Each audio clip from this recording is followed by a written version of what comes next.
जय हिंद मेरे प्यारे स्टूडेंट, स्वागत है आपका अपने यूट्यूब चैनल प्ले स्टडी पर। तो मेरे भाई आज की इस वीडियो में आप सभी को डॉक्टर राजेंद्र प्रसाद जी का मोस्ट इम्पॉर्टेंट क्लास 10 हिंदी का जीवन परिचय बताने वाला हूं। भाई डॉक्टर राजेंद्र प्रसाद का जीवन परिचय आपको पता होगा हर साल बोर्ड परीक्षा में आता है।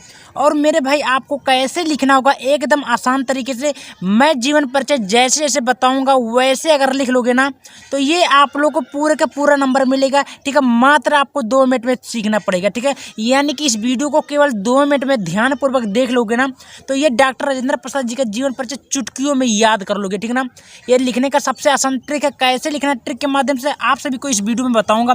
उससे पहले अगर मेरे चैनल पर नए चैनल को सब्सक्राइब कर लीजिएगा। चलिए देख सकते हैं आपको कॉपी कैसे लिखना होगा डॉक्टर राजेंद्र प्रसाद का बोर्ड परीक्षा में। तो मान लीजिए देख सकते हैं बोर्ड का पेपर मिला है और इसी के माध्यम से मैं आपको समझाऊंगा बोर्ड में क्वेश्चन कैसे पूछता है और जीवन परिचय कैसे लिखना होगा। चलिए स्टार्ट करते हैं। तो यहाँ पर आप लोग ध्यानपूर्वक देख ही सकते 26 वाला क्वेश्चन को ध्यानपूर्वक देखिए। क्या बोला है कि आधुनिक लेखकों में किसी एक लेखक का जीवन परिचय देते हुए उनकी प्रमुख रचनाओं को उल्लेख करें। भाई 5 नंबर का बोला है। यहाँ पर देखिए पहला तीसरा नंबर देखिए डॉक्टर राजेंद्र प्रसाद दिया है कि नहीं, ध्यानपूर्वक देखिए दिया है ना। तो इसका जीवन परिचय आपको कैसे लिखना होगा आसान शब्दों में। ठीक ना, चलिए आपको बताता हूँ। तो ये 26 है, 26 का प्रश्नोत्तर संख्या 26 लिखना होगा। तो आपको अब करना क्या मेरे भाई, कुछ करना ही नहीं है। मैं जैसे जैसे बताऊंगा वैसे अगर आप लोग जीवन परिचय लिख दोगे तो आपका पूरे का पूरे नंबर मिलने वाला है। देखिए ध्यानपूर्वक देखिए, ये बोर्ड का कॉपी है। इस प्रकार आप पटरी की सहायता से अंडरलाइन कर दीजिएगा। ठीक है, अब आपको लिखना क्या है ध्यानपूर्वक देखिए। लिखना होगा प्रश्नोत्तर संख्या भाई 26 का 26 का लिखिए, 15 का 15, जो भी है अपने हिसाब से लिखिए। क्योंकि बहुत क्वेश्चन में बहुत मतलब पेपर में 26 देता है, 25 देता है, 24 भी देता है, 28 भी देता है। तो ये अपने तरीके से ये कर लीजिएगा। तो उसके बाद में आपको काले पेन से डालना होगा राजेंद्र प्रसाद। ठीक है, कोई दिक्कत नहीं, डॉक्टर राजेंद्र प्रसाद। अब मेरे भाई जीवन परिचय लिखते हैं। हमने ट्रिक आपके बताया था कि आपको ट्रिक बताऊंगा। वो ट्रिक क्या, बातों को ध्यानपूर्वक समझिएगा। जब भी आप जीवन परिचय लिखना मेरे भाई तो आपको 4-5 बातों को ध्यानपूर्वक देखना। क्या क्या, जैसे नाम हो गया, स्थान हो गया, पिता का नाम, मृत्यु हो गया, रचना हो गया, शिक्षा। ये 4-5 बातों हमको भली भांति जानना अति आवश्यक है मेरे भाई। ठीक ना, ये अगर आप लोग सही तरीके से लिख दिए तो आप लोग अच्छे से और लिख दोगे। ठीक ना, तो यहाँ पर ध्यानपूर्वक देखना। नाम, नाम क्या हो, जैसे नाम हो गया डॉक्टर, यानी कि नाम डॉक्टर राजेंद्र प्रसाद, इतना याद रखना। स्थान कहाँ हुआ था, बिहार जीरत दोई के नामक स्थान में हुआ था। ठीक है, पिता का नाम क्या हुआ था भाई, पिता का नाम महादेव साय था। मृत्यु 1363 ईस्वी में हुई थी। रचना गांधी जी की देन थी और शिक्षा एमए थी। ये 4-5 बातें हमको लिखना अति आवश्यक है। ठीक है, यानी कि इनके जन्म, मृत्यु, कहाँ पैदा हुए थे, कहाँ मरे थे, उनकी रचना, भाषा और शिक्षा। ये 5 हेडिंग अगर आप लोग सही तरीके से एग्जाम में लिख दियो तो मेरे भाई मैं गारंटी लेता हूँ एग्जामिनर 4 का 4 नंबर देगा, एक को नंबर नहीं काटेगा। अब उसके बाद में आपको काले पेन से डालना होगा जीवन परिचय। ठीक है, फिर आपको डालना होगा क्या, जीवन परिचय डॉक्टर राजेंद्र प्रसाद लिखना होगा मेरे भाई। देखिए डॉक्टर राजेंद्र प्रसाद जी का जन्म सन, काले पेन से डालना 1884 ईस्वी को बिहार राज्य के, भाई काले पेन लिखे बिहार राज्य के छपरा, काल लिखना छपरा जिले के जीरादेई नामक गांव में हुआ था। कोई दिक्कत नहीं। फिर लिखना होगा इनके पिता का नाम महादेव साय था। इसको भी काले पेन से कर दीजिएगा कि देखने में अच्छा लगे।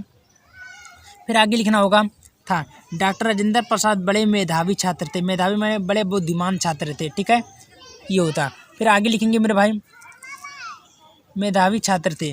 प्रत्येक कक्षा में ये प्रथम श्रेणी में उत्तीर्ण होते थे, यानी कि सभी कक्षा में प्रथम स्थान पाते थे। ठीक है, ये कलकत्ता विश्वविद्यालय से एमए की परीक्षा उत्तीर्ण किए, यानी कि इनकी जो पढ़ाई लिखाई हुई थी कहाँ से हुई थी, कलकत्ता से हुई थी। ठीक है, इतना याद रखना। एमए की पढ़ाई कहाँ से, पटना कलकत्ता से हुई थी। ठीक है, जो कि विश्वविद्यालय से एमए से किए थे। ठीक है, अब एवं कलकत्ता हाई कोर्ट में इन्होंने वकालत का कार्य भी शुरू किया था। देखिए मेरे भाई जो क्या बोलते हैं ये, ठीक है, क्लियर हुआ। अब आगे आपको लिखना होगा यहाँ कलकत्ता हाई कोर्ट में वकालत का कार्य शुरू किया। ठीक है, फिर लिखना होगा सन 1962 ईस्वी तक भारत के राष्ट्रपति को भी ये अलंकृत किया गया, यानी कि इनको एक बार भी भारत का राष्ट्रपति भी बनाया गया था। कि अगर पूछेगा एग्जाम में कभी कभी भारत के सर्वप्रथम राष्ट्रपति कौन थे तो मेरे भाई आपका राइट उत्तर होगा डॉक्टर राजेंद्र प्रसाद थी। ठीक ना, तो ये क्लियर होगा आपका। चलिए फिर आगे की तरफ लिखना, काले पेन से डालना होगा हेडिंग साहित्यिक परिचय। ठीक है, अब इसमें आपको कैसे लिखना होगा, चलिए इसको भी मैं आपको बताने की कोशिश करूँगा।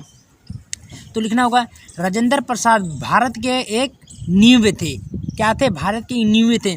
इनका रचना, कुछ रचना इस प्रकार लिख दीजिएगा रचना, जैसे भारतीय शिक्षा हुई थी, गांधी जी की देन थी, मेरी यूरोप यात्रा थी आदि, ये लिख दीजिएगा। फिर अगर आप उसके बाद में आपको लिखना निधन, निधन उन्हीं की निधन हुई थी 1363 ईस्वी में, इनका निधन हो गए थे, इनकी मृत्यु हो गई थी। तो मेरे भाई जैसे अब मैं एक बार आपको ये बता देना चाहता हूँ कि जीवन परिचय में आपको क्या क्या बातों को ध्यान देना हो। जैसे ये काले पेन से ये आपको काले पेन से करना, बगल वाला नीला पेन से करिएगा कि देखने में बढ़िया लगे। फिर हेडिंग डालिएगा संक्षिप्त परिचय, कोई दिक्कत नहीं होगा। फिर आपको आपको ये ध्यान देनी है मेरे भाई, इनका जन्म, पापा का नाम, कहाँ पैदा हुए थे, उनकी पढ़ाई, उनकी कार्य, उनकी शिक्षा की इस प्रकार हुई थी। तो मतलब ये सब आपको काले पेन से करना होगा कि देखने में थोड़ा सुंदर लगे, अच्छा लगे, ठीक है ना, जिससे एग्जामिनर को अट्रैक्टिव लगे। अगर एग्जामिनर इंप्रेस हो जाता है तो आपको अच्छा नंबर देने का चांस बढ़ा देता है, ठीक ना। तो इस बात को ध्यान में रखिएगा मेरे भाई, अगर अच्छा नंबर लाना है तो कुछ ना कुछ अलग करना पड़ेगा, ठीक ना। तो मिलते हैं एक शानदार वीडियो की तरह, तब तक धन्यवाद।